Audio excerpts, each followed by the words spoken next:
Shalom Bapak Ibu Saudara-saudari yang dikasihi dan mengasihi Tuhan. Kita bersyukur hari ini Tuhan memberkati kita. Sebelum kita membaca merenungkan firman Tuhan, mari kita berdoa.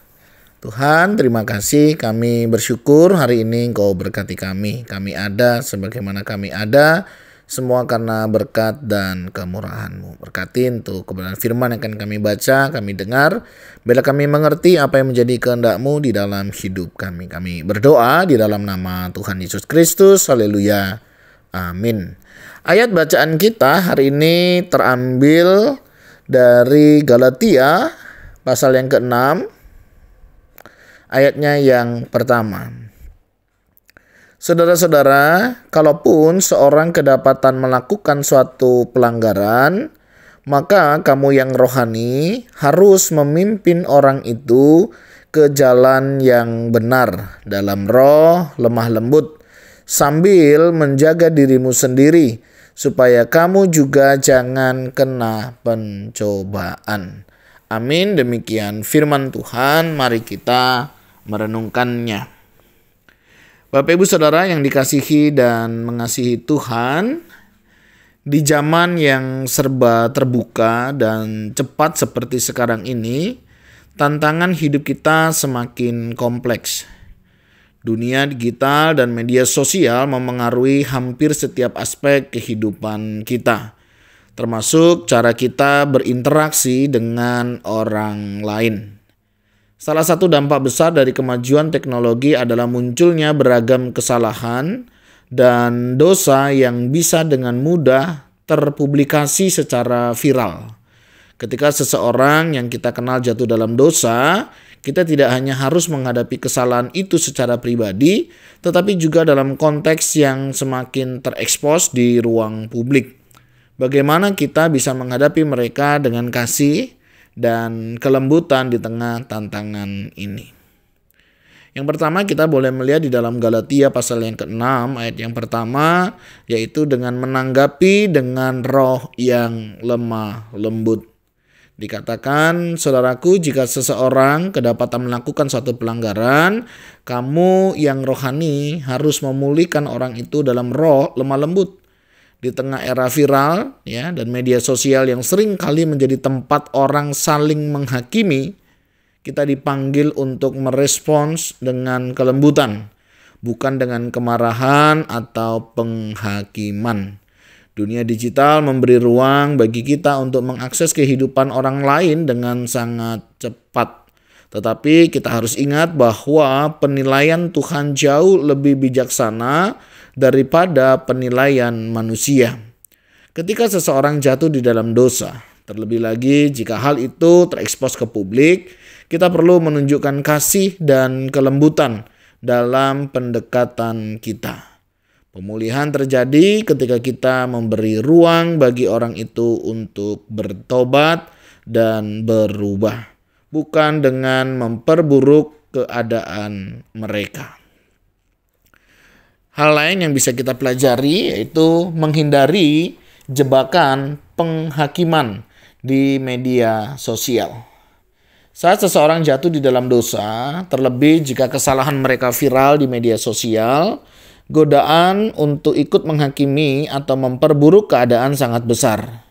Di dunia maya, banyak orang cepat memberikan komentar negatif tanpa mengetahui konteks penuh dari situasi tersebut. Sebagai orang yang mengikut Kristus, kita dipanggil untuk berhenti sejenak dan mengingat bahwa setiap orang, termasuk diri kita, bisa jatuh dalam dosa. Jangan ikut serta dalam arus penghakiman yang hanya akan memperburuk keadaan. Tetapi ingatlah untuk menanggapi dengan kasih dan pengertian. Dari ayat ini juga kita diingatkan bagaimana kita perlu menjaga diri agar tidak kena pencobaan, sambil menjaga dirimu supaya kamu juga jangan kena pencobaan. Penting bagi kita untuk menjaga diri agar tidak terjebak dalam kebiasaan menghakimi atau merendahkan orang yang jatuh. Dunia digital seringkali mempengaruhi kita untuk cepat mengambil kesimpulan. Dan jika kita tidak hati-hati, kita bisa terperangkap dalam pola pikir yang salah. Dengan menjaga diri, kita akan lebih bijaksana dalam menanggapi situasi dan tidak terjebak dalam godaan untuk merendahkan orang lain. Memiliki hati yang lembut dan penuh kasih akan membuat kita lebih sensitif terhadap kebutuhan orang yang jatuh di dalam dosa. Firman Tuhan juga mengingatkan kita di dalam Efesus 4 ayat 29. Untuk kita berbicara dengan bijaksana dan membangun. Janganlah ada perkataan kotor keluar dari mulutmu, tetapi perkataan yang baik untuk membangun, sesuai dengan kebutuhan, supaya mereka yang mendengarnya beroleh kasih karunia. Kata-kata kita sangat berpengaruh, terutama di dunia maya.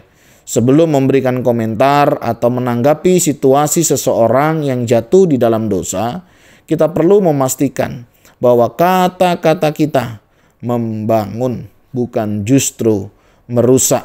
Bahkan ketika kita berbicara kepada orang tersebut secara pribadi, kata-kata yang penuh kasih dan dorongan akan lebih menguatkan mereka untuk bangkit daripada kata-kata yang penuh penghakiman. Mari kita menggunakan media sosial dan percakapan pribadi untuk mengangkat mereka yang jatuh, bukan justru menjatuhkan mereka lebih dalam. Di dalam firman Tuhan Roma 15 ayat yang pertama mengingatkan bagaimana kita menjadi pendamping, ya, yang tidak meninggalkan. Kita yang kuat harus menanggung kelemahan orang yang tidak kuat dan jangan menyukai diri sendiri. Menjadi pendamping yang baik bagi seseorang yang jatuh di dalam dosa berarti kita tidak meninggalkan mereka hanya karena kesalahan mereka terlihat besar atau memalukan di mata publik. Dalam dunia yang serba cepat ini, kita bisa merasa tergoda untuk cepat melupakan atau menjauhi orang yang pernah membuat kesalahan. Namun seperti yang diajarkan di dalam firman Tuhan, kita yang kuat harus menanggung kelemahan orang lain dengan sabar. Ini berarti kita mendampingi mereka melalui masa-masa yang sulit, tanpa mengingat kesalahan mereka dan menunjukkan bahwa kita siap membantu mereka untuk bangkit. Mengingatkan tentang pengampunan dan pemulihan itu penting. Dalam 1 Yohanes 1 ayat 9 misalnya, jika kita mengaku dosa kita, maka Ia yang setia dan adil akan mengampuni segala dosa kita dan menyucikan kita dari segala kejahatan. Ketika kita mendampingi seseorang yang jatuh di dalam dosa, terutama jika itu adalah dosa yang tersebar luas atau mungkin viral, kita perlu mengingatkan mereka tentang pengampunan Tuhan Yesus. Tidak ada dosa yang terlalu besar untuk diampuni, dan pemulihan itu selalu tersedia bagi mereka yang bertobat dengan tulus.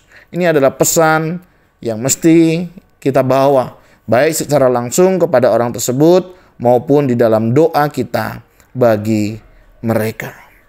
Di tengah dunia yang semakin terbuka ini, kita sering dihadapkan pada kenyataan bahwa kesalahan seseorang bisa tersebar luas dan dihakimi dengan cepat oleh orang banyak. Namun, kita sebagai pengikut Kristus harus belajar untuk mendampingi mereka dengan roh yang lemah lembut, penuh pengertian dan kasih.